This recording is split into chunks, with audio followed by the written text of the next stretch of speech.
ভারতীয় সিনেমার এক সোনালী অধ্যায়ের অস্তরাগ।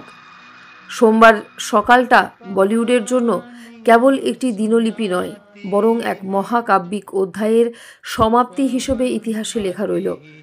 ভারতীয় সিনেমার আকাশ থেকে খসে পড়ল অন্যতম উজ্জ্বল নক্ষত্র। 89 বছর বয়সে না ফেরার দেশে চলে গেলেন ধর্মেন্দ্র। সিনেমা প্রেমীদের প্রিয় ধরমজি, ভারতের চিরসবুজ হি ম্যান। মাত্র কয়েকদিন পরেই 8ই ডিসেম্বর তিনি পা রাখতেন 90 বছর বয়সে।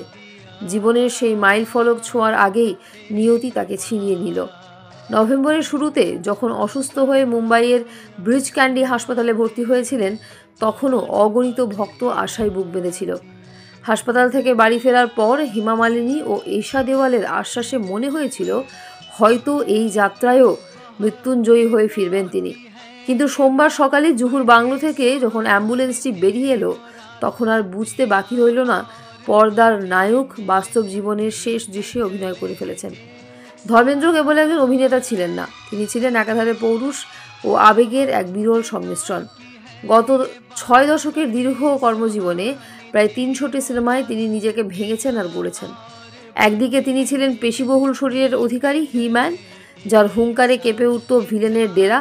অন্যদিকে তিনিই ছিলেন রোম্যান্টিক নায়ক, যার চোখের ভাষায় গলে যেত হাজারো প্রেমিকার মন। আবার কমেডিতেও তিনি ছিলেন সমান সাবলীল।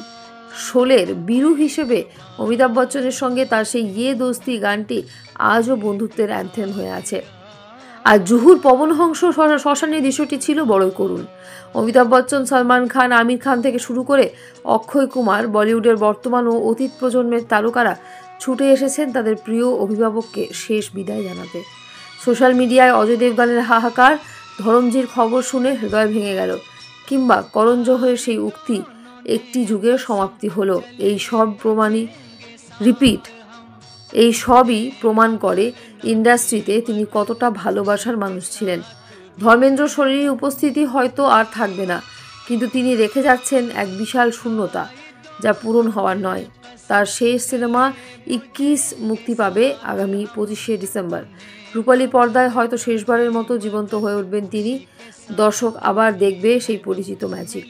পাঞ্জাবের মাটির গন্ধ মাখা সেই সরল মানুষটি, যিনি গ্ল্যামার দুনিয়ায় চূড়ায় থেকেও মাটির কাছাকাছি থাকতে ভালোবাসতেন, আজ তিনি তারার দেশে। বিদায় ধরমজি।